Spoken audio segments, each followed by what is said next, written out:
Bueno, André, ¿te parece si vamos arrancando? Bueno, Bueno, dale. primero para presentarla, para los que no lo conocen, ella es Andrea Ducase, licenciada en obstetricia y es la coordinadora de la carrera de la licenciatura en obstetricia, así que, bueno, por ahí nos pareció muy grato estar invitándola, si bien el COVID es un tema que está en auge ahora y todos tenemos muchas incertidumbres, y bueno, nos pareció importante hacer este abordaje en cuanto a la persona gestante y al recién nacido, y bueno, ¿quién más que Andrea para que nos esté dando una mano con esto? Así que bueno, la dejo a Andrea para que arranque. Bueno, bienvenidos a todos. Al principio me puse un poco nerviosa esto de hablar de COVID, porque como decimos todos, buscarle el enfoque, ninguno de nosotros es epidemiólogo, ni microbiólogo, ni especialista en todo esto, pero lo estamos abarcando más que nada desde lo que estamos abordando en nuestra labor, ya sea en atención primaria de la salud o en el segundo y el tercer nivel de atención. Así que bueno, en un inicio, cuando inició todo esto, estábamos todos con mucho miedo trabajando, para ser sinceros. Eh, en un inicio faltaban insumos, que por suerte ahora ya estamos bien. Teníamos que leer mucho, informarnos mucho, todo el tiempo va cambiando esta información y actualmente continúa así que todo el tiempo hay que estar actualizándose en esta enfermedad tan desconocida. Primero voy a iniciar, a ver si lo puedo poner con este video de la OPS. En diciembre de 2019 se detectó por primera vez un grupo de casos de una neumonía de origen desconocido. La causa fue un nuevo virus de la familia de los coronavirus, que suelen generar infecciones respiratorias. Profe, no se ve el video. Este coronavirus Se ve, causa Andrés. ahora se denomina COVID-19. Desde entonces, el número de personas afectadas y los países con brotes de COVID-19 se han multiplicado a gran velocidad. ¿Se vio el video o no? Porque escuchaba como que no se veía. No, No, Andrés, se Te escuchaba escucho. pero no se veía. Cuando compartas Oh, pantalla, cambia la configuración de compartir la pantalla donde tenés el video. bueno, de última te lo mando a vos y lo vas poniendo, que sabes que esto a mí me pone bastante nerviosa. Pero bueno, después de lo último lo vemos, seguimos con Sí, sí, con la sí. presentación. En realidad, este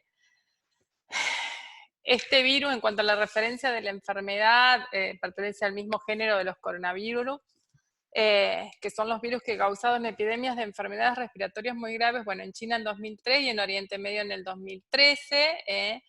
Se trata en los tres casos de virus que afectan habitualmente a animales salvajes, y que han saltado a este ser humano a través de diferentes mutaciones, ¿no?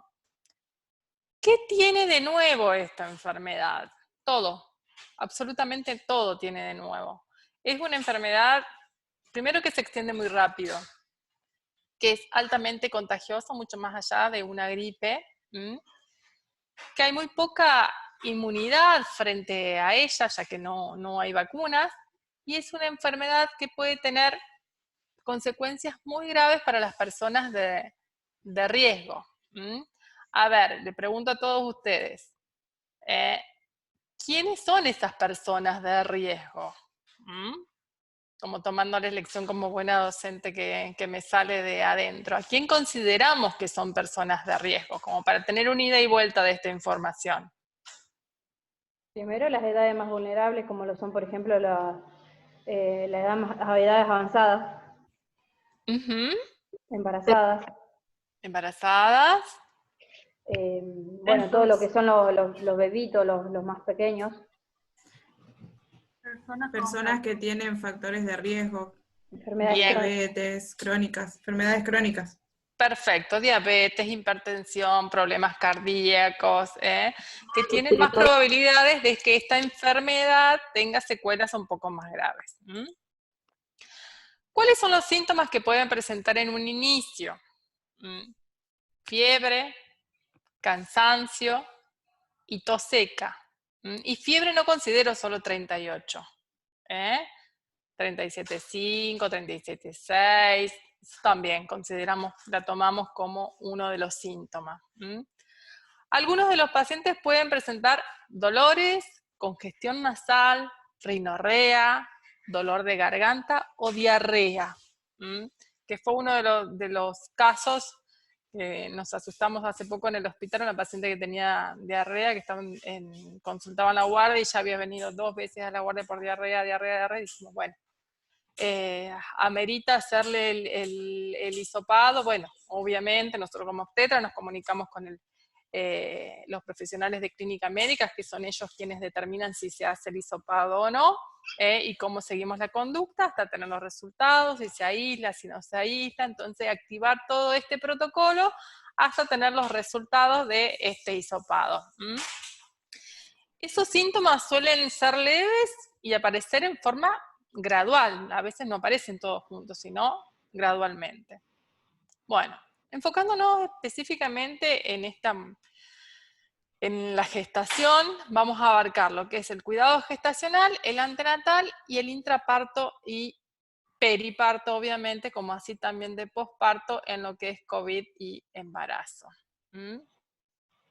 ¿Cómo es esta transmisión? Que todos por ahí estamos con tanta incertidumbre, pero por suerte hemos adoptado las medidas que se propusieron a través de la OPS y de la OMS.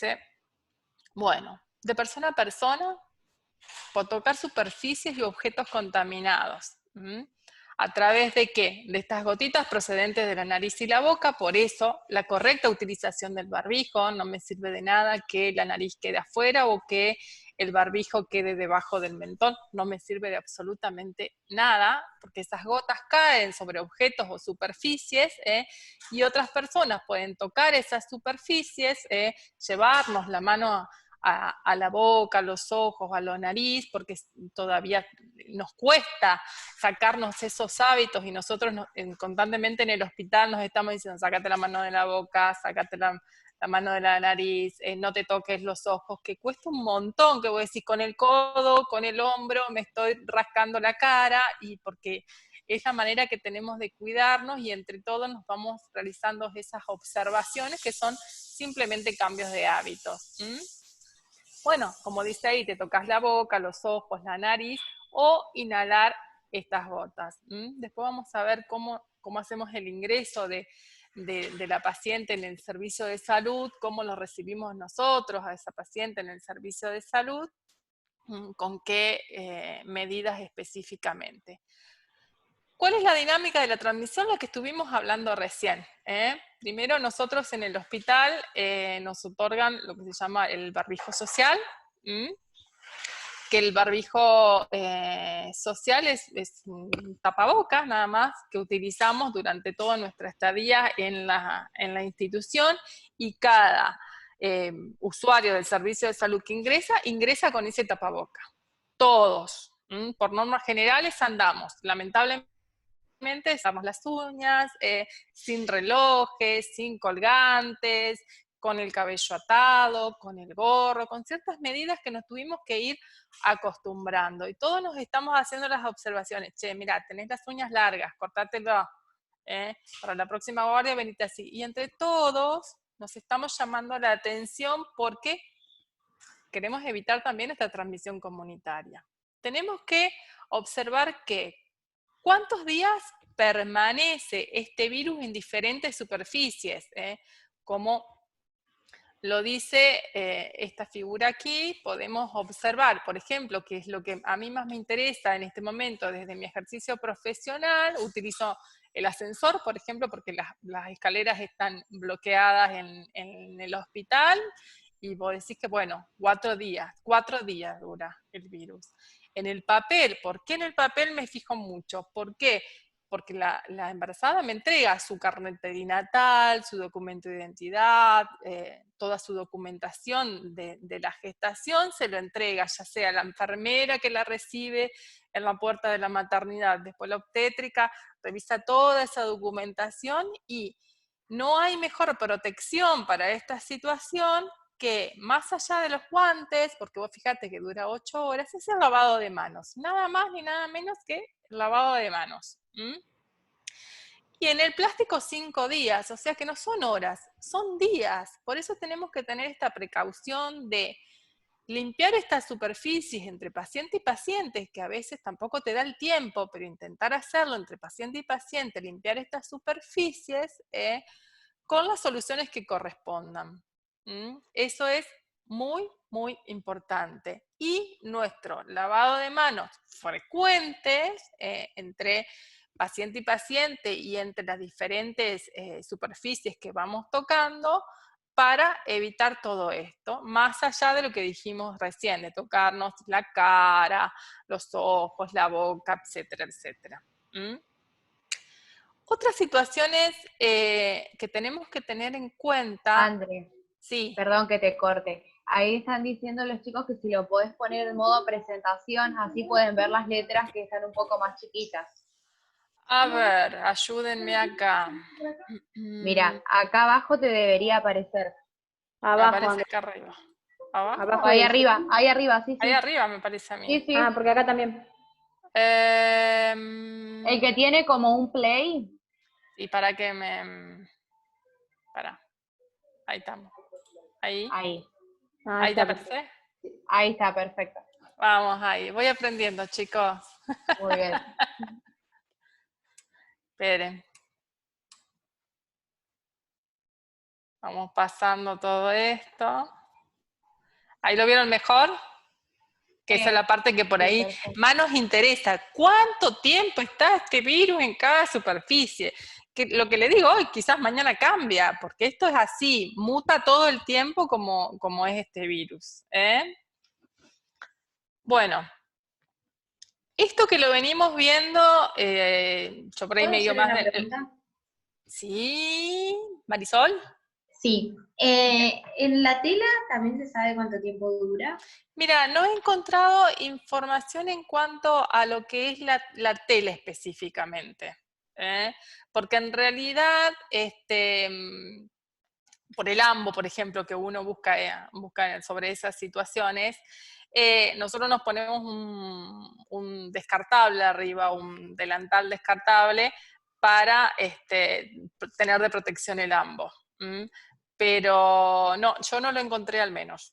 No te quiero decir cuántas horas en realidad, porque la verdad que no lo encontré. No, sí, yo tampoco, por eso quería preguntar, por ahí se sabía. No, viste que hay Gracias. muchas cosas que todavía desconocemos.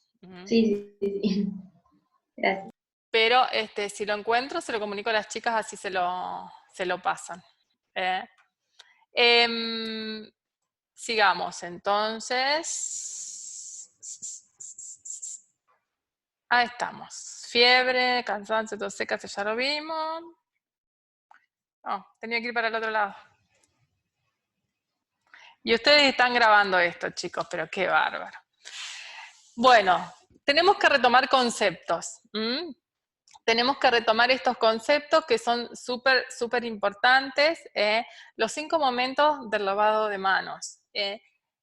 Que aunque parezca raro, todos los profesionales de la salud, sea el personal de limpieza, la enfermera, el personal que lleva a los pacientes, o sea, el camillero, médicos, obstétricas, sea de la especialidad que sea del área que sea, pero estamos todos trabajando dentro de la institución, tenemos que tener estas precauciones bien claras.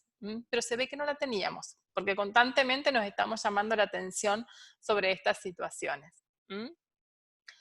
¿Cuándo realizar la correcta higiene del lavado de manos? Antes de tocar un paciente, por sobre todas las cosas, después de estar en contacto, de realizar el procedimiento, después de un riesgo de exposición a líquidos corporales, por ejemplo nosotros, sobre todo si queda una paciente con drenaje o si estamos con, por ejemplo, una colección de orina de 24 horas a brocal, dejamos un drenaje puesto y bueno, tenemos que tener todas estas precauciones en cuanto al lavado de manos. después de tocar un paciente, y después del contacto con el entorno del paciente. ¿Cuál sería ese entorno del paciente?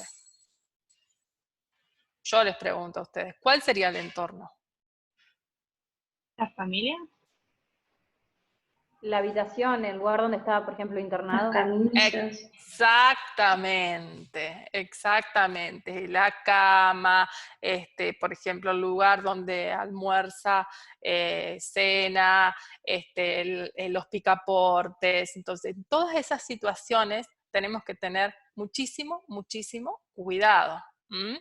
Más allá de que utilizamos guantes, después de realizar todos estos procedimientos, volver a lavarnos las manos. Siempre, siempre, siempre. Y respetar el proceso de lavado de manos. ¿Cuáles son los equipos de protección personal que podemos utilizar? Y cuándo los utilizamos, que al final les digo en qué situación utilizamos el N95, la mascarilla facial, la careta protectora, las gafas de protección. Por suerte, todos estos materiales los tenemos para trabajar. No llegaron hace tanto tiempo, pero actualmente los tenemos. La bata, el delantal, los guantes y el gorro. Todos estos elementos de protección los vamos a utilizar para diferentes situaciones. Porque no siempre vamos a utilizar un barbijo N95, no, para nada, gracias a Dios hasta ahora nunca lo tuve que utilizar. Solamente estamos utilizando el barbijo social con la máscara de protección para la asistencia de los nacimientos. Ni siquiera estamos utilizando el barbijo quirúrgico. Estamos utilizando tanto el paciente como nosotros los profesionales de salud el barbijo social con la máscara de protección. ¿Vamos hasta ahí? Bueno, esto es una pequeña revisión porque no hay tantos trabajos en cuanto a embarazo y COVID. Hasta ahora he visto solo en una revisión sobre 108 gestantes, que no es mucha la muestra. 3 gestantes en unidades de cuidados intensivos, no hubo ninguna muerte materna, solo una muerte neonatal y una muerte intrauterina, que en realidad esa muerte neonatal creo que fue por prematurez, si mal no recuerdo. No hay una evidencia de transmisión vertical, hasta el momento no hay evidencia. En cuanto al sistema cardiorrespiratorio, por ahí en la embarazada es un poco más difícil porque tenemos síntomas generales. Generalmente sea el dolor de garganta, una congestión nasal en un 5% y una hiperemia en nasofaringe, que muchas veces se da por el aumento de los estrógenos. Entonces, todo esto enmascara estos síntomas de COVID. Y es aquí cuando se produce una eliminación viral no controlada y una transmisión comunitaria. Porque todos estos síntomas que acabo de nombrar son muy frecuentes en la embarazada. Entonces, muchas veces uno los desestima. ¿Cuándo sospechamos? Toda paciente con un diagnóstico clínico y radiológico de neumonía, si no tiene otra etiología que explique el cuadro clínico. Toda paciente con una infección respiratoria aguda que requiere una internación en unidad de cuidados intensivos, sin etiología también, que explique ese cuadro clínico. Muchas veces te desorienta toda esta evolución. Y todo personal de salud, que no es menor esta situación, que presente fiebre y uno o más síntomas respiratorios, ya sea tos, odinofagia y dificultad respiratoria, que se ha dado, por eso hay varios centros de salud, varios centros de atención primaria que hace un tiempo se habían cerrado porque había parte del personal de salud con estos síntomas, que bueno, por suerte dieron negativo y se pudieron reabrir después de la cuarentena, en la cual estuvo todo el personal de salud y obviamente la institución. Bueno, la mujer embarazada presenta una idea en el 18%, que es muy frecuente en el embarazo. Tenemos que tener en cuenta el aumento de la demanda de oxígeno de esta embarazada, un metabolismo elevado que está completamente modificado, y todas las embarazadas presentan una anemia gestacional. Por eso siempre están con un suplemento, o ya sea de un complejo vitamínico o de sulfato ferroso. En cuanto al cuidado prenatal específicamente, bueno, ¿qué es lo que vamos a hacer? Limitar las visitas prenatales en pacientes sanas. Instruir en signos de alarma y control de signos vitales en el hogar. Y los pacientes con COVID positiva, diferir visitas a las 14 días. Obviamente utilizar el equipo de protección personal, que fue el que estuvimos viendo, y realizar las ecografías obstétricas, que más adelante vamos a ver específicamente qué es lo que vamos solicitando. El cuidado antenatal en pacientes de bajo riesgo. Se reprograman las citas. Hacemos una primera consulta donde le solicitas, que es en las primeras 12 semanas, donde le solicitas los laboratorios, las ecografías, y después muchos de los profesionales hacen que esos resultados, todos los centros de atención primaria, la gran mayoría tienen alguna red social o algún número con el cual se puedan comunicar, y la segunda visita en realidad es presentando esos resultados. Y si no es necesario, no se acercan hasta el centro de atención primaria y se reprograma. Se reprograman las citas y se las educa en los signos de alarma. En casos sospechosos, también educación de signos de alarma, seguimiento telefónico, urgente, sintomático, asistir con tapabocas y medidas de protección en consultorio y estas medidas de protección de bioseguridad que son sumamente necesarias. También, obviamente, lo primordial y en lo que más educamos a los usuarios de los servicios de salud es en llamar al 0800 y que el 0800 asista a el lugar. Bueno, ¿cómo realizamos el diagnóstico? El gold estándar es la PCR para COVID-19 y la toma de muestra en los primeros 5 días de iniciado los síntomas y un máximo de 14 días. ¿A quiénes realizarla? A mujeres sintomáticas dentro de los 14 días posteriores al inicio de los síntomas. Contacto con un paciente con COVID-19 confirmado por laboratorio, antecedentes de viajes a áreas afectadas y, bueno, se realiza la notificación epidemiológica más allá de la transmisión comunitaria. Si no hay PCR, tomografía de tórax. Los síntomas pueden ser leves, graves o críticos.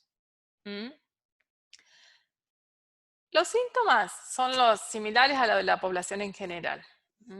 Fiebre en un 68-98% de las situaciones, tos, mialgias, las cefaleas y la diarrea.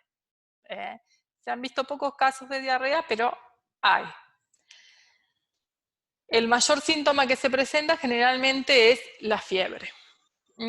Y obviamente, como hablábamos hoy, de los antecedentes de comorbilidades como la hipertensión, diabetes, enfermedad cardiovascular y las respiratorias, por ahí obviamente desmejoran mucho más. Las complicaciones son las que estuvimos viendo, los síndromes de dificultad respiratoria que se dan en 17 o un 29%, la trombocitopenia, la linfopenia y la neumonía. Y la verdad que la evolución es como que sea todo un proceso muy, muy rápido y un desmejoramiento increíblemente rápido en estos pacientes donde la comorbilidad está obviamente aumentada. ¿Qué hago en un caso confirmado?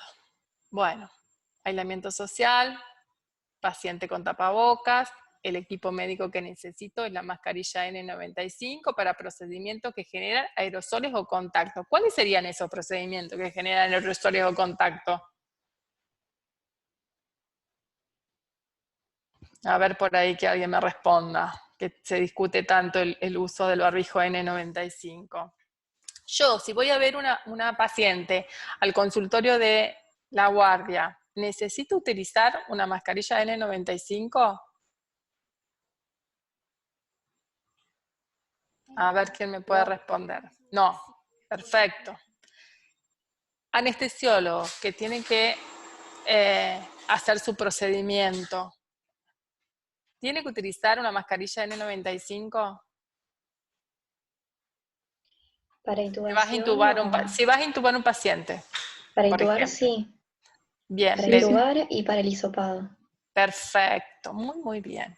Eso tiene que quedar en claro, porque por ahí vemos ciertos personales de salud que andan en un pase de sala con una mascarilla N95. No tiene ningún sentido.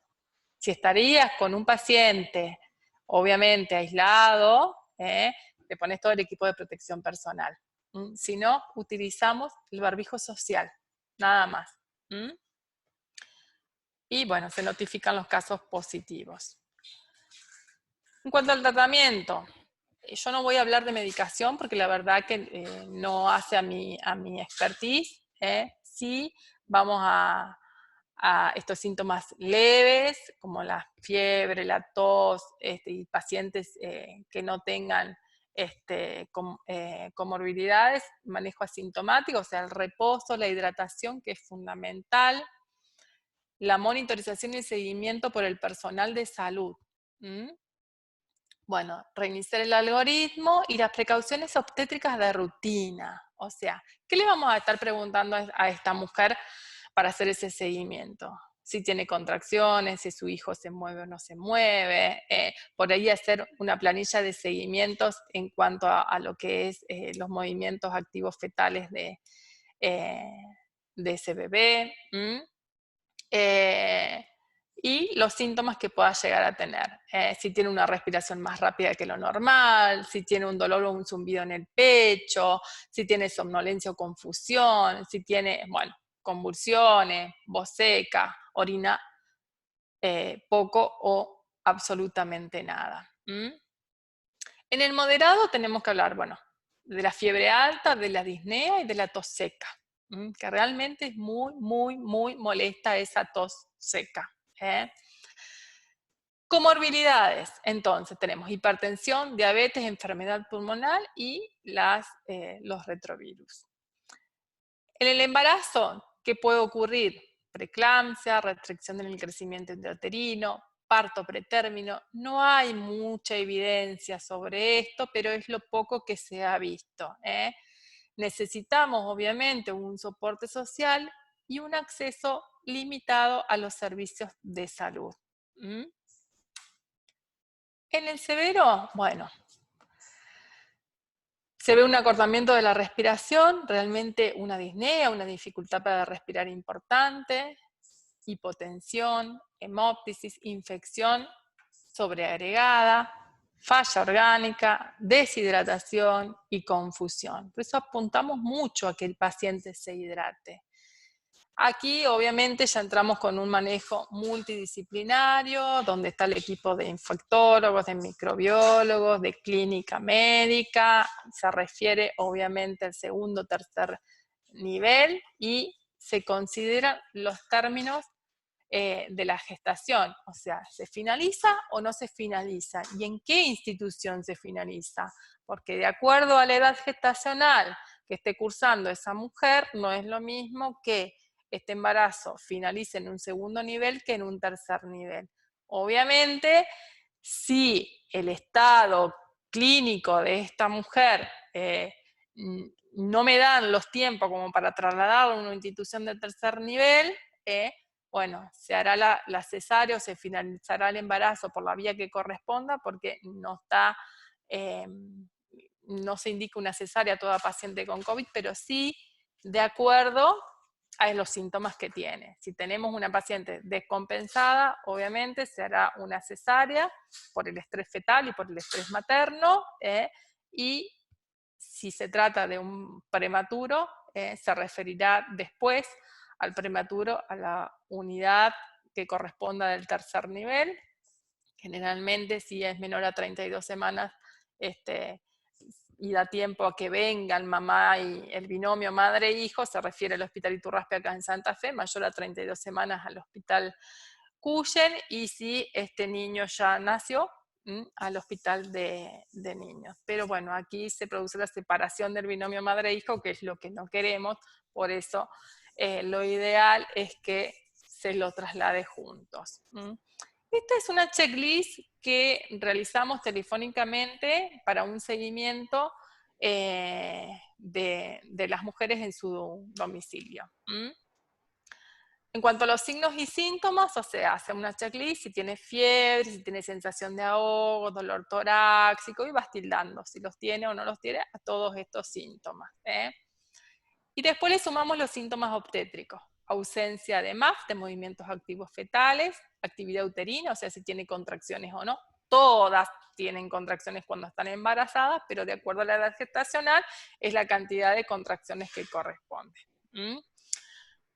Si tiene sangrado, si tiene pérdida de líquido, si tiene dolor muscular, ciertos síntomas digestivos como los que hablábamos hoy, si tiene fiebre que no cede con los antitérmicos y el de elección es el paracetamol, y presencia o no de movimientos activos fetales, que es donde nosotros hacemos mucho hincapié porque me está hablando de la salud fetal.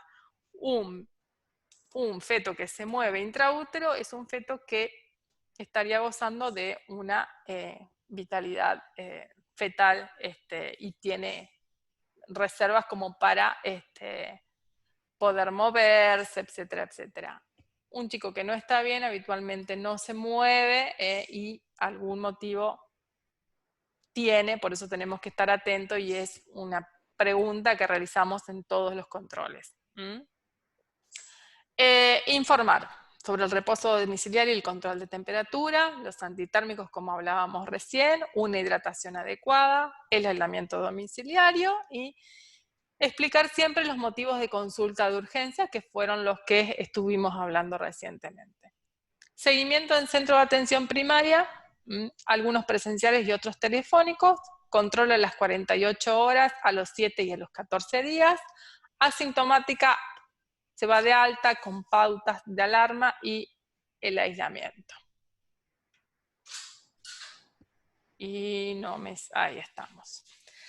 En cuanto a los cuidados en el primer trimestre.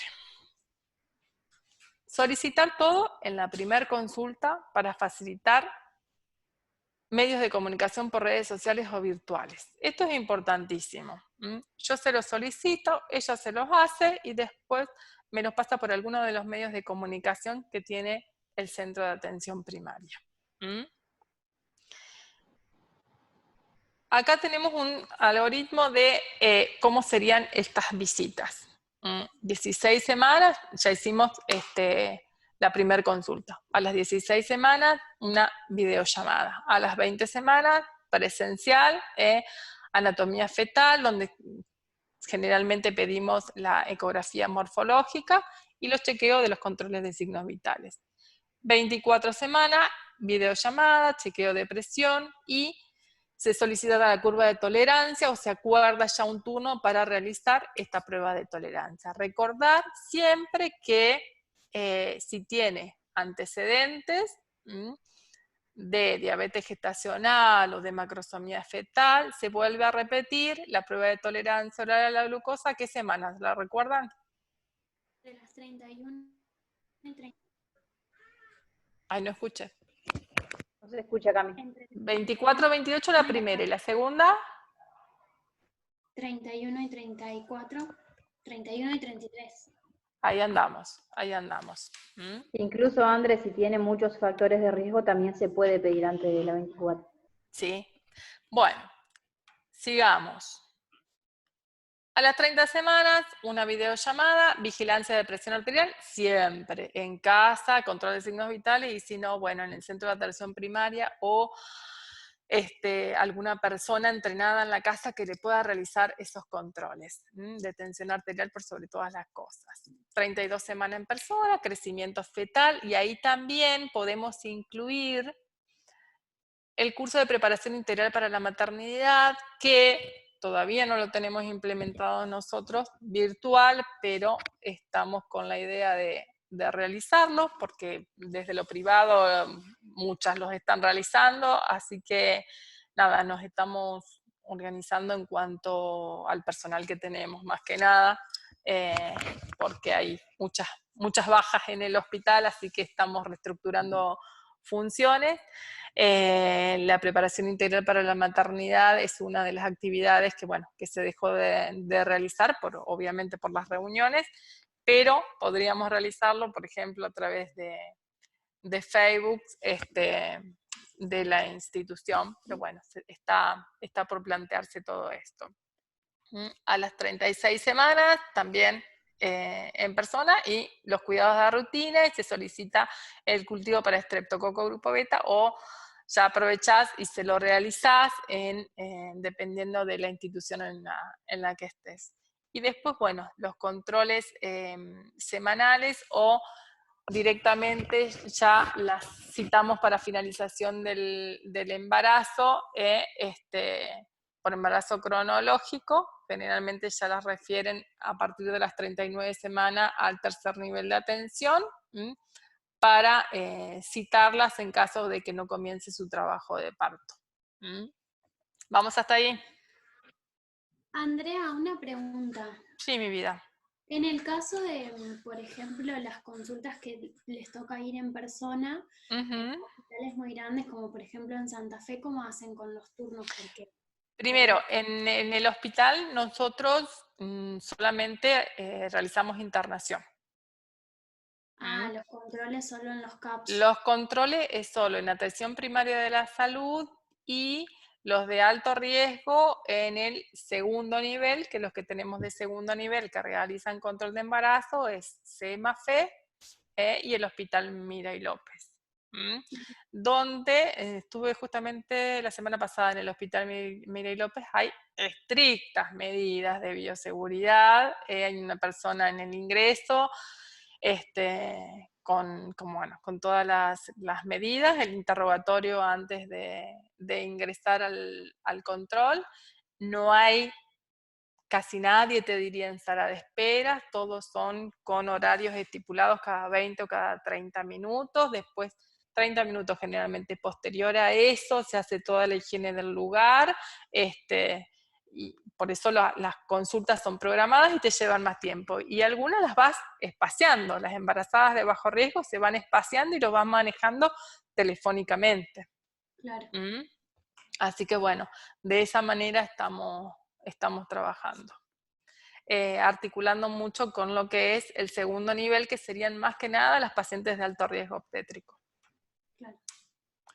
Bueno, la actividad física la debe de realizar la embarazada y tener una red de apoyo en salud mental, que esto es importantísimo. Esa red de apoyo en salud mental, tanto para la embarazada, su entorno y para el personal de salud. Nosotros tenemos encuentros con el equipo de salud mental en la institución para trabajar todas las situaciones que nos generen incertidumbres, angustias, para poder trabajarlas en red.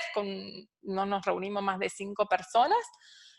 Hay 2 personas dedicadas a esto en la institución para apoyo al personal de salud, y obviamente otro personal de salud mental, otro profesional de salud mental dedicada a la salud mental de los pacientes que tenemos internados, porque al ser una maternidad de alto riesgo, tenemos pacientes que están a veces meses internadas, que vienen de 500 kilómetros, 600 kilómetros, 300 kilómetros, 50 kilómetros, no importa, pero están lejos de su familia, entonces necesitan también esa red de apoyo.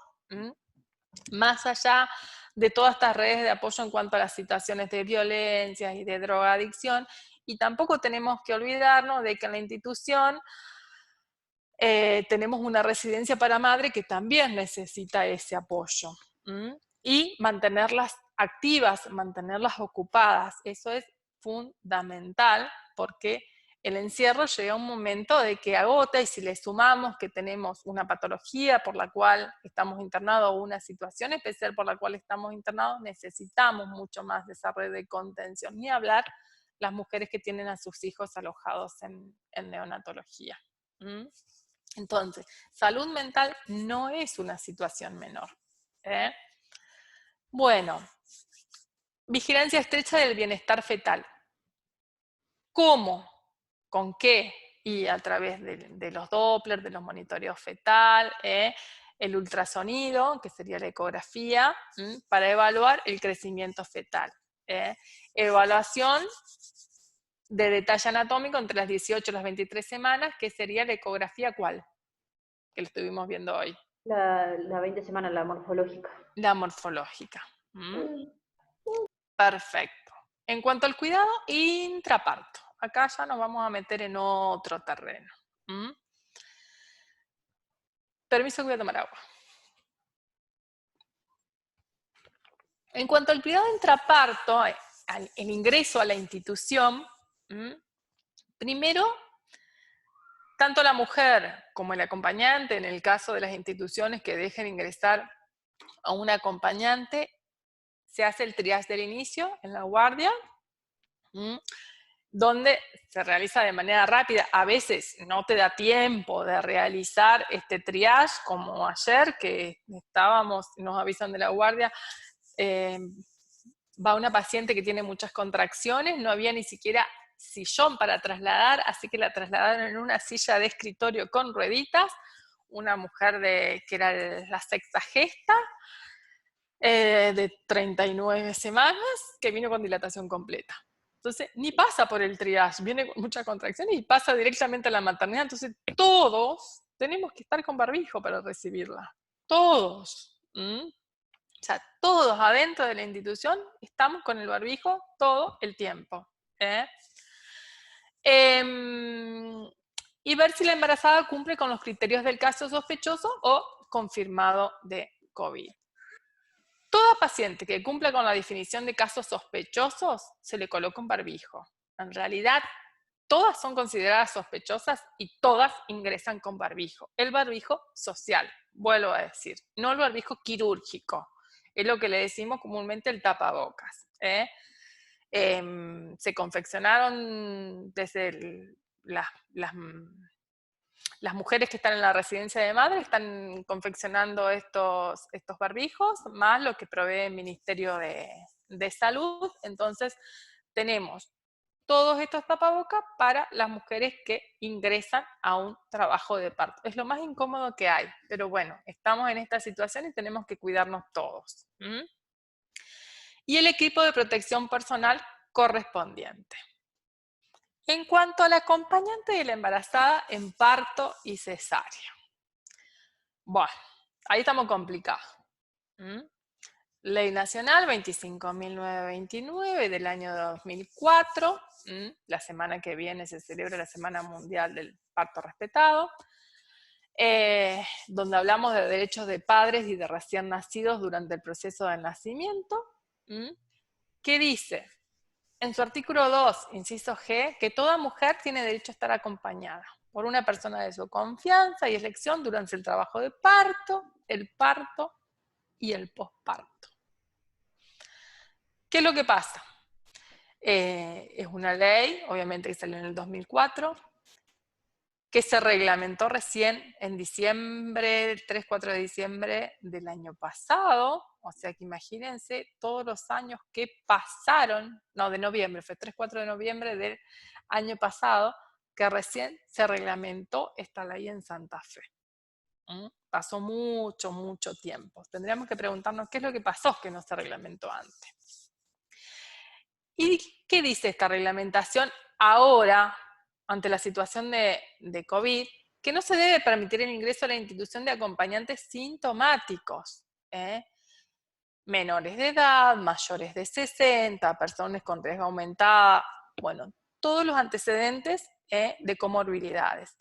O sea, le hacemos el triage a la embarazada y le hacemos el triage al acompañante. Ya sea el acompañante que ingrese el parto o el acompañante que ingrese como cuidador en un postoperatorio. Se tiene que llevar un registro de con quién ingresó al parto, porque si se confirma alguna situación sospechosa, tenemos que contactar a toda esa gente que estuvo ese día en ese lugar. Entonces, requiere de ciertos requisitos que por ahí son difíciles de cumplir. En nuestra institución actualmente no están ingresando acompañadas, lamentablemente no. Bueno, ya se hicieron todas las formalidades para que el comité de crisis responda por qué, siendo que las recomendaciones de la OPS y la OMS dicen otra cosa, pero también hay que tener ciertas situaciones a considerar.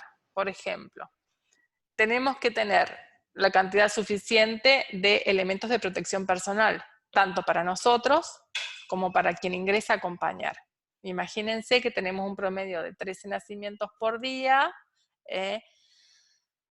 Vos necesitas más o menos semanalmente entre 80 y 90 equipos de protección personal, hablando de gorros, botas y delantal, más el tapaboca. Entonces, la verdad, tenemos todos esos elementos y priorizamos que lo tenga el personal de salud.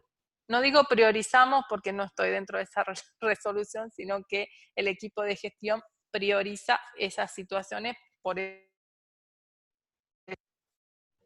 a los partos. ¿Vamos hasta ahí? Andrés, tengo una consulta, Sí. chiquita. O sea, si bien las disposiciones son estas y vienen del ministerio, entonces lo que querés decir que, bueno, dejando de lado el tema de lo que vos me decías recién, el tema del equipo de protección personal, entonces cada institución, tanto pública como privada, tiene, digamos, obviamente la autoridad de ellos, ver cómo van a manejarse en ese tema, si bien la disposición es esta, o sea, pueden elegir ellos decir, no, nuestra institución decide en realidad no permitir el acompañante en ningún parto. La institución entonces decide. Exactamente. La Justamente te pregunto porque tengo 2 hermanas embarazadas, entonces quería saber cómo sí, se iba a hay que manejar. ver los recursos con los que se cuentan. Yo te digo la verdad, en varias de las... Ay, atendí una llamada. En varias de las instituciones están ingresando, en la gran mayoría de las instituciones. Perfecto. Y en otras no.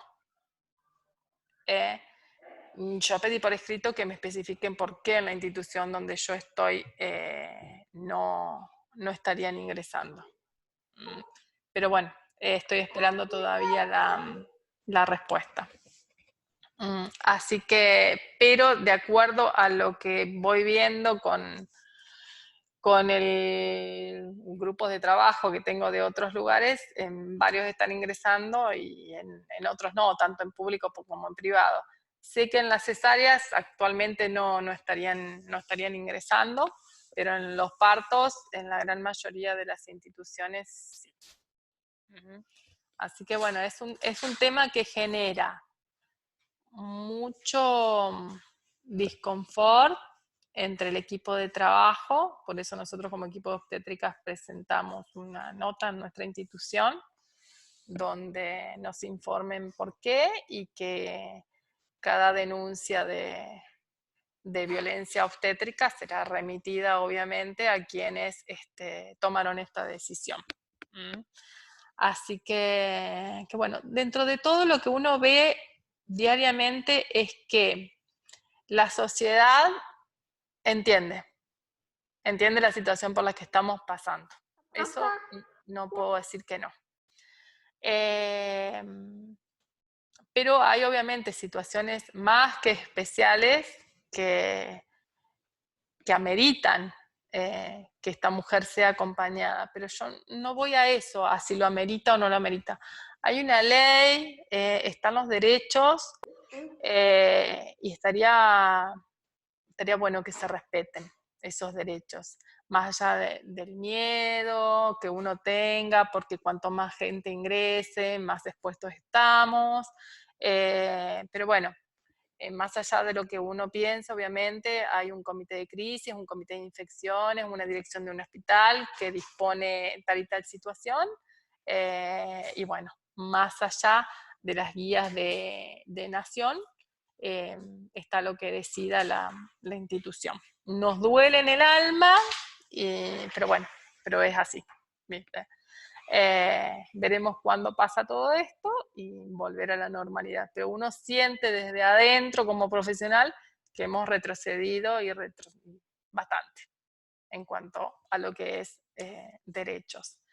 Después en la calidad humana, en la asistencia al nacimiento, nada, eso no cambia, no cambia.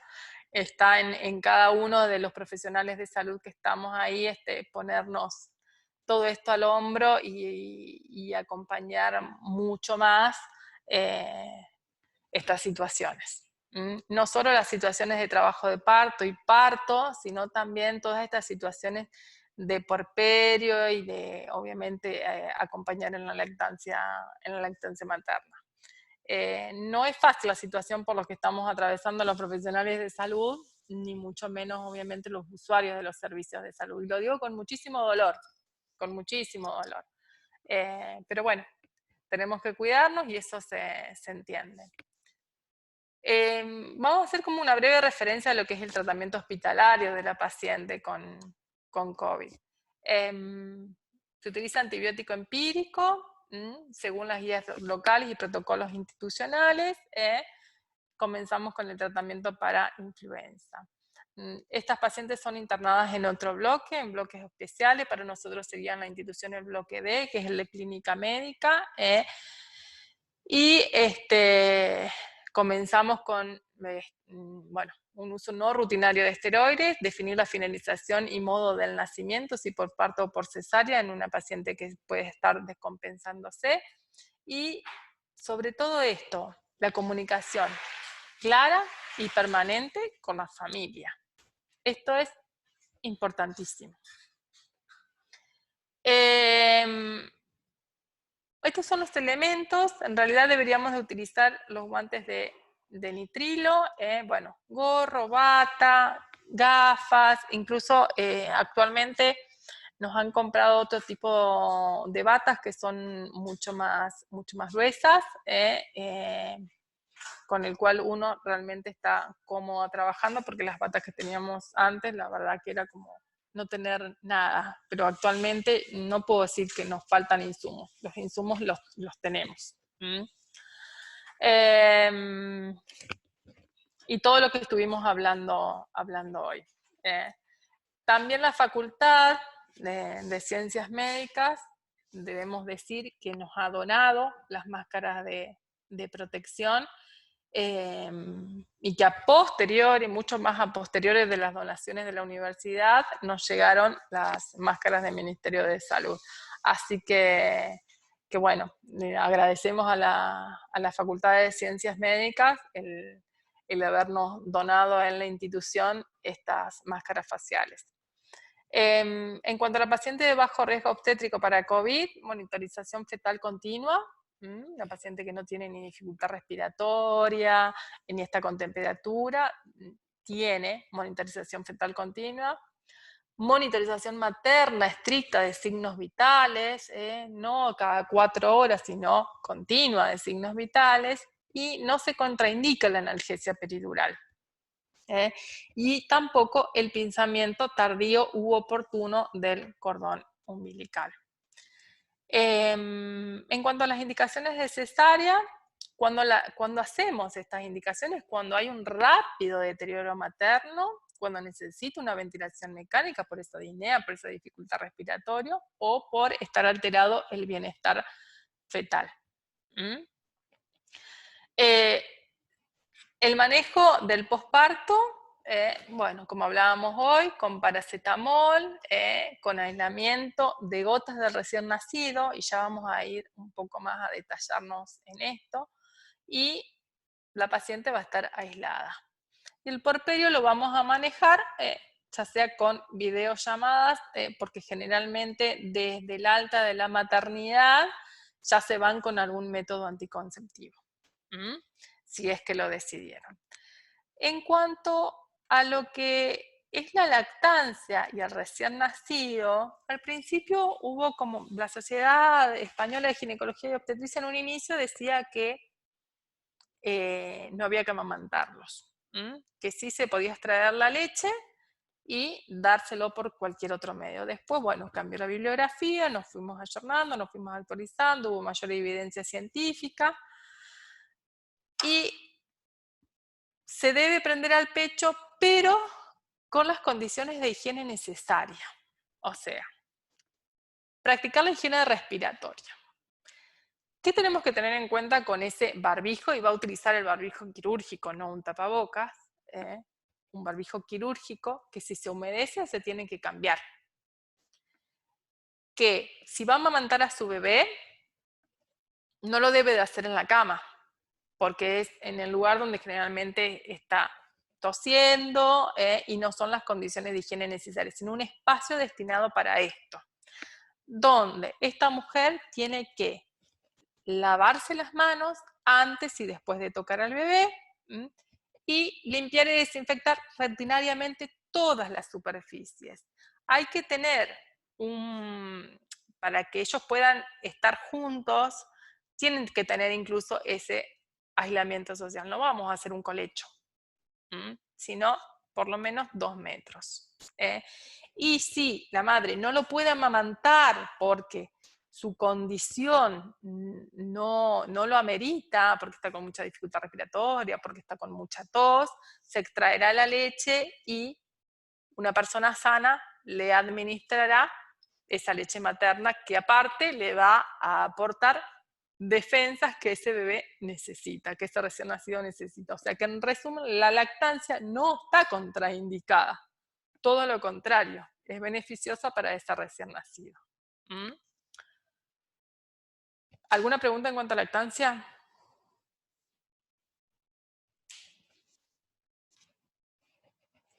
¿Ninguna? Porque para nosotros generó como muchísima duda en un inicio lo que fue la lactancia. Yo tengo una consulta. Hola. Sí, te escucho. Yo tengo una consulta respecto al primer contacto cuando el niño es recién nacido. Se sigue manteniendo ese primer momento de contacto el después del COPAP parto con todas las medidas. Ajá. Sí, porque por la piel no lo transmite, sino como lo transmitimos, por las secreciones. Entonces, claro, con todos los cuidados debidos. Exactamente, entonces vos lo podés poner sobre el pecho, podés hacer la ligadura oportuna, ella lo puede tocar tranquilamente, se supone que previo al nacimiento uno tomó todas sus medidas de bioseguridad, que es el lavado de manos y de higiene respiratoria, o sea, con su barbijo. Claro. Así que puede estar en contacto piel con piel, incluso disfrutar del derecho a la hora de oro. Si las condiciones materno-fetales son óptimas. Así que en esa situación, más que tranquilos. Yo quería preguntar algo. Sí, mi vida. Cuando una mujer embarazada tiene el coronavirus y al momento del nacimiento lo tiene que aislar inmediatamente el bebé. Lo que hablábamos recién, vos tenés COVID positivo, con las medidas de precaución, podés prenderlo al pecho y si vos tenés un espacio donde pueda tener ese distanciamiento social de los 2 metros y la paciente está en buenas condiciones, pueden tener un alojamiento conjunto. Caso contrario, no. Durante la internación, el recién nacido estaría en neo, la madre se extraería la leche y se la daríamos en neonatología, ya sea por algún familiar o personal de salud le puede administrar. Como es una como en el abierta, caso, te escucho. Sí, como en el caso de Buenos Aires, que se encargaba la médica propia de hacer videollamada para que la vea al bebé, a la madre. Exacto. Esos medios, como hablábamos recién, de videoconferencias, uno los tiene que tener, porque si no, perjudicamos y mucho la salud emocional. Sí. es que la psicóloga va a entrar a tener una entrevista con ella, sino que lo hacemos por estos medios, una llamada de WhatsApp, un Zoom, una llamada de Facebook, lo que sea. La paciente tiene que tener ese acceso porque realmente no la va a estar pasando muy bien. Entonces, es sumamente estas medidas humanas. Y que vean lo posible de que su propia leche, que ella va a tener su bomba de extracción o su saca leche para uso exclusivo de ella, que algún familiar le administre esa leche. Porque a ella la sensación que ella va a tener es diferente. Sí, totalmente. No es lo mismo que se le administre un personal de salud, que tal vez la deja tranquila desde otro lado, desde la técnica, desde la expertise de un profesional, pero creo que la parte humana en un recién nacido supera mucho más a la expertise del profesional de salud. Sí. Sí. Que no es cosa menor. No. Bueno, uso adecuado de elementos de protección personal, vamos a apuntar a eso siempre antes de darle el alta. Por ejemplo, si ella está con una ropa X, con su camisón, se puede poner arriba una bata para darle, alimentar a su recién nacido al pecho. O se debería de bañar, ponerse obviamente su barbijo para después poder alimentar a su bebé. Siempre obviamente la higiene de manos. La higiene respiratoria y la higiene de manos. Y en un espacio donde diga, bueno, acá, en este espacio, alejado de la cama, es donde le doy de mamar al bebé. Eso es importantísimo. Bueno, no hay evidencia hasta el momento de transmisión vertical. Bueno, los cuidados antenatales correspondientes, manejo de equipo multidisciplinario, y tiempo y modo de parto debe individualizarse. Contacto con el recién nacido y lactancia. Bueno, acá lo que estamos viendo son el uso de los elementos de protección para COVID-19 según escenario clínico. Entonces, podemos ver que en un escenario, que es una consulta, donde vos vas a realizar una ecografía, un monitoreo fetal, vos podés realizarlo simplemente con un tapabocas. Un paciente, caso sospechoso, acá, bueno, te va diciendo qué es lo que tenemos que utilizar. El barbijo, los guantes, no veo qué es esto, las máscaras faciales, el N95 y los delantales. Entonces, para cada caso, ¿qué elementos de protección tenemos que utilizar? En cuanto al paciente asintomático, utilizamos el barbijo, los guantes y la máscara de protección. Y el paciente solamente va a utilizar su barbijo. ¿Vamos hasta ahí? En otro escenario, en sala de procedimientos, en cuanto al tipo de paciente con procedimientos que generan aerosoles, que era lo que estábamos hablando recién. Bueno, los guantes, las máscaras, el N95, vos fíjate que acá no tiene barbijo y tiene N95. ¿Por qué? Porque son procedimientos que generan aerosoles. Eso lo tenemos que tener en claro. Y pacientes en procedimientos que no generan aerosoles, ¿qué elementos de protección debe utilizar el personal de salud? Como ser el barbijo, obviamente los guantes, ya sean las antiparras, no el N95 porque no generan aerosoles. Y el paciente con el barbijo. Bueno, esta es la bibliografía que utilizamos y estas son recién nacidos que siempre le decimos que vinieron en un contexto de pandemia, pero a pesar de eso pudieron tener su experiencia positiva del nacimiento. Todas estas mujeres tienen una historia detrás.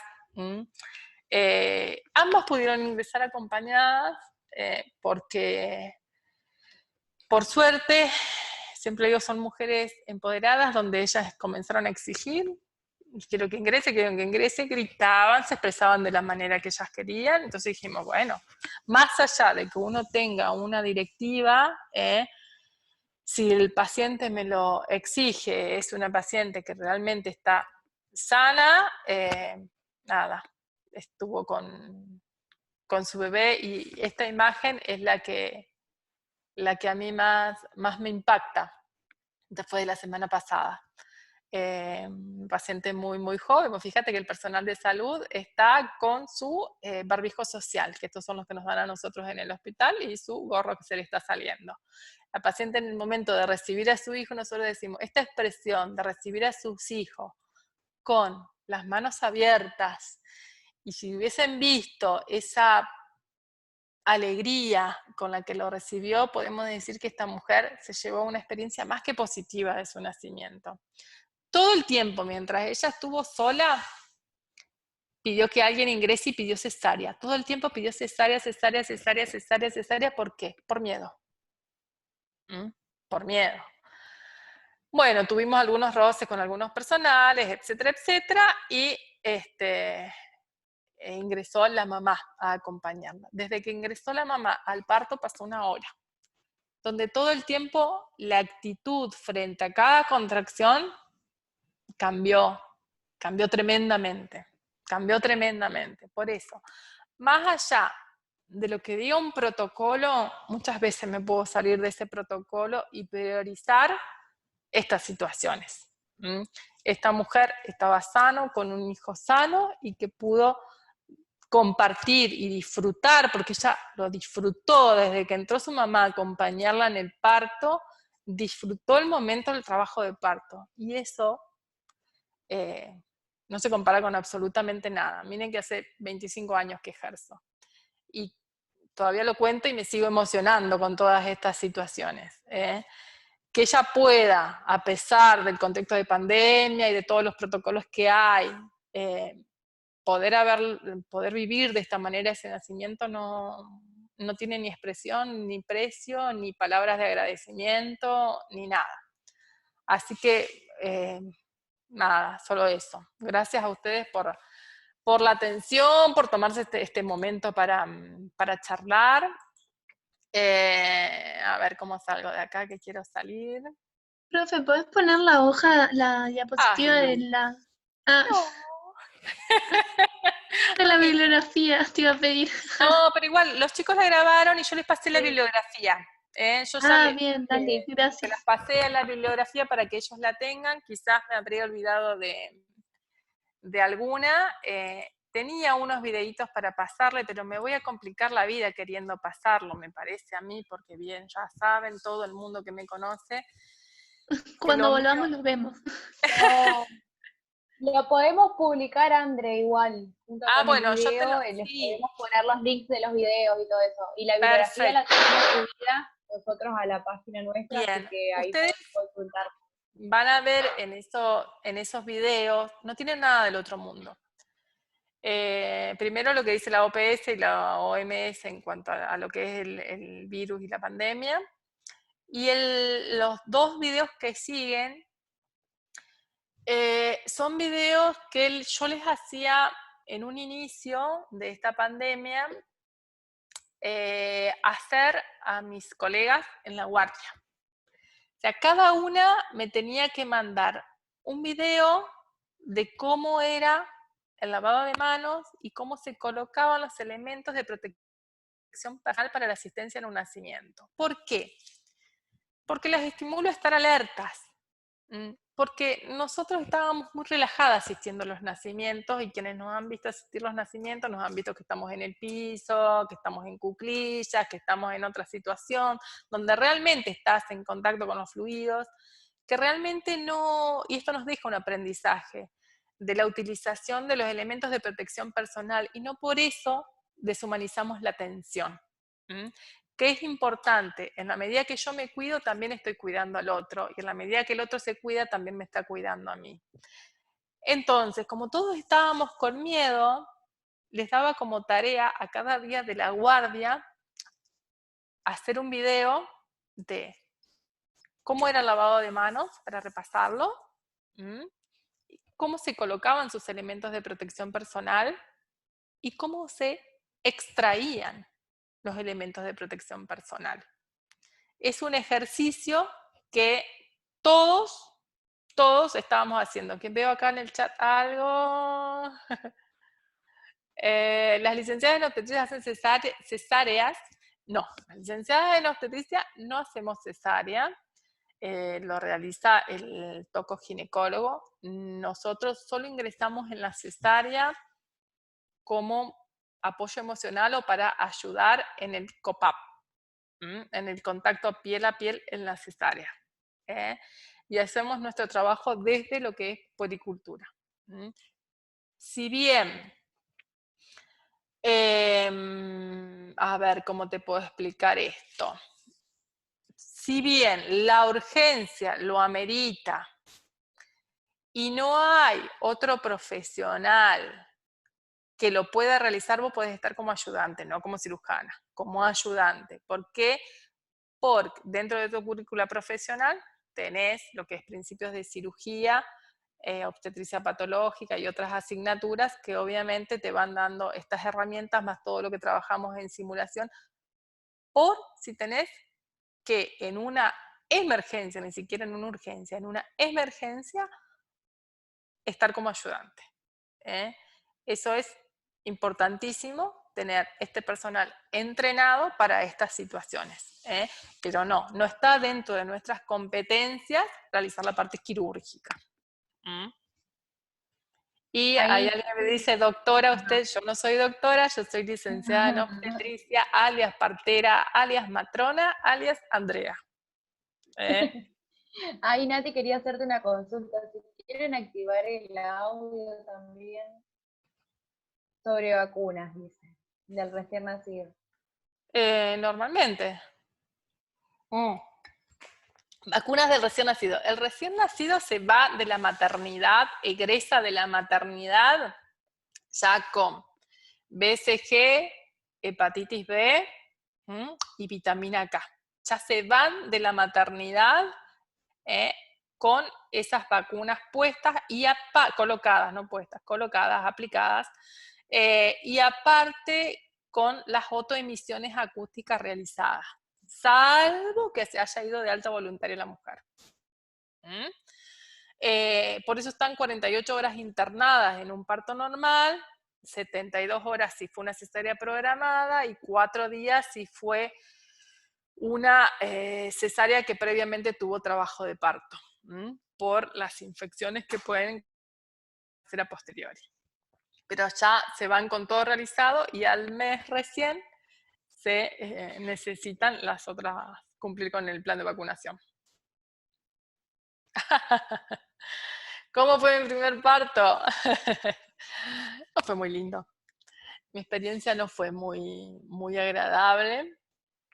Y abandoné la carrera después de haber asistido el primer parto y la directora me llamó y volví. No fue una experiencia muy positiva, estaba en Uruguay, yo cursaba en Argentina y en Uruguay en aquel momento. Y bueno, no me habían pasado la información de que era un feto muerto y bueno, me sorprendió en el momento. Eran otras épocas, hace 25 años atrás. Y bueno, donde la comunicación era completamente diferente, llegué a tomar la guardia, entré a preparto tanto, estaba en Paysandú, Uruguay, y entré y me dice, bueno, haz el parto, y así. Pero nadie me había pasado ese pequeño detalle, así que no fue una experiencia muy buena, y bueno, y después otras situaciones que pasaron, pero lo más importante es que como estás en periodo de aprendizaje y tenés gente que te apoya, o sea, tus tutores que te apoyan, nada, volví gracias a eso, gracias al equipo de compañeras que tenía y al equipo de apoyo de la universidad, que era en ese momento la Facultad de Medicina de la República Oriental del Uruguay, con sede en Paysandú. Yo egresé de una carrera binacional. Así que nada, y después si uno se puede hacer con una visión retrospectiva, y eran como mucho más fríos los nacimientos. Ya cuando uno fue PFO, viví de otra manera los nacimientos. Ya, eso fue en el año 95, chicas. Creo que en el año 92 asistí a mi primer nacimiento y en el 95 hice la PFO y ya uno lo vivió distinto. Ahí ya lo estuve haciendo en Paraná, en el Hospital San Roque, con un grupo de trabajo con el cual aprendí muchísimo. Era otra época donde las normas de bioseguridad también eran otras y donde tuve bastantes experiencias, que algunas fueron gratas y otras no fueron tan gratas, pero las no tan gratas me fortalecieron muchísimo. Nunca en mi vida vi las cosas que vi en PFO. Y miren que trabajo en una institución grande, pero nunca en mi vida vi tantas cosas como en ese lugar. Y después, yo siempre digo, tuve que desaprender todo lo que aprendí para volver a asistir los nacimientos desde otra perspectiva. Desde la perspectiva de derechos y desde la evolución natural, desde el trabajo de parto, donde todavía cuesta y cuesta mucho. Y cuando me desilusioné de algunas maneras de trabajar o de proponer una manera de trabajar y cuando tenía que llevarse a cabo no se podía por situaciones institucionales, me retiré. Y me dedico solo a la docencia, porque siempre digo que ustedes son el cambio de muchas situaciones, y me dedico solo a la asistencia en lo público, donde a pesar de la situación que uno vive actualmente, siento que uno puede aplicar mucho más y hacer cumplir mucho más todo esto de las leyes. Porque tenés también un equipo de trabajo, no estás tan solo trabajando y un entorno que te acompaña y que te apoya y un grupo con el cual uno puede luchar muchas convicciones. Y cuando hablo de grupo de trabajo no hablo solo de las obstétricas, tenemos un hermoso grupo de trabajo y muchos aliados en la lucha que tenemos a diario. Así que nada, siempre trato de buscarle el lado positivo a la situación, que eso es más que importante. Totalmente. No sé si, chicos, ¿alguien más tiene alguna duda? ¿Algo que quiera consultar o que quiera por ahí que Andrea nos cuente? Yo tengo una duda sobre volviendo a lo del COVID. En un momento se dijo que se transmitía también por contacto sexual, que estaba como medio, algunos decían que no, otros decían que sí, yo después no leí más sobre el tema, pero si fuera así, si se contagia... Con preservativo. Lo que pasa es que primero tenés que evaluar muchas cosas del contexto sexual. O sea, ¿hay besos? O sea, no estamos tampoco manteniendo, si yo soy una paciente COVID positivo o con una paciente sintomática o una paciente que todavía no tiene el diagnóstico, o no conozco a la otra persona con la cual estoy teniendo relaciones. O sea, no estoy manteniendo estas situaciones de distanciamiento social y estas medidas de higiene. Ahora, si uno tiene una pareja estable, donde uno está segura de su situación, no hay mayores inconvenientes. Claro, lo que yo quería preguntar era que si sería así, tener un parto vaginal, ¿sería un riesgo para el bebé o no? No tiene nada que ver. El bebé está dentro de un útero, dentro de una bolsa, no hay riesgo de transmisión materno-fetal, ni por el canal de parto tampoco. Es más que nada la higiene respiratoria y las medidas de higiene en cuanto a eso. Yo quería preguntar qué secuelas quedan después de tener el coronavirus. Más que nada las emocionales y las sociales. Te estoy hablando en pacientes sanos, ¿eh? Después, bueno, los pacientes con riesgos aumentados, eso los vamos a ver a largo plazo, en estudios que todavía se están haciendo.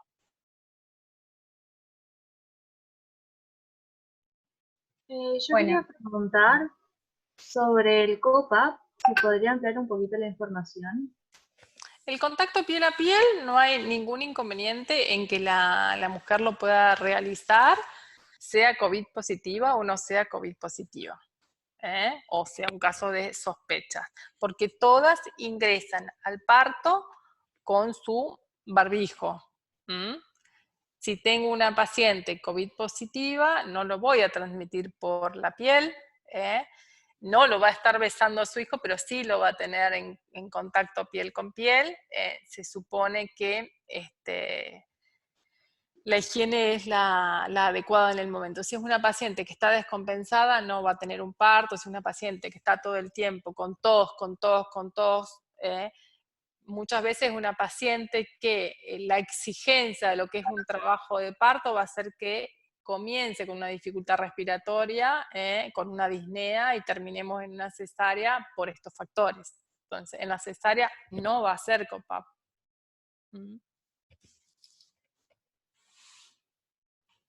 Pero una paciente asintomática perfectamente lo puede hacer. E incluso prenderlo al pecho y acceder a la hora de oro, disfrutar de esa hora de oro. Bien, muchas gracias. De nada, Selene. Bueno, si no quedan más dudas, obviamente agradecerte, Andrea, por estar participando, por darnos una mano y por brindarnos todos tus conocimientos.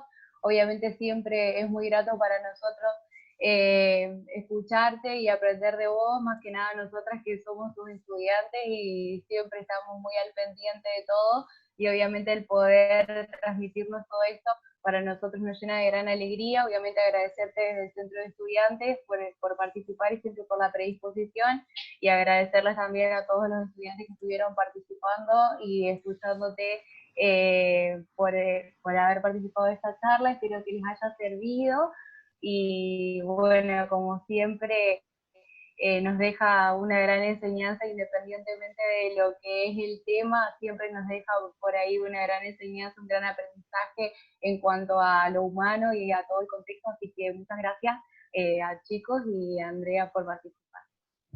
Bueno, primero gracias a todos ustedes por haber estado ahí, unas horitas compartiendo este aislamiento que tenemos, compartiendo experiencias. Cada nacimiento es único, cada situación es única, y a pesar de que uno lleve muchos años de ejercicio profesional, no deja de emocionarse y no deja de pelear en el buen sentido de la palabra, porque siempre que voy a dirección o o con alguna autoridad, yo siempre les digo, vengo a negociar, no vengo a pelearme con nadie. Desde el lugar de la pelea no vamos a llegar a absolutamente nada, sentémonos y negociémonos, como así siempre negociamos con el Centro de Estudiantes algunas situaciones que tenemos para charlar.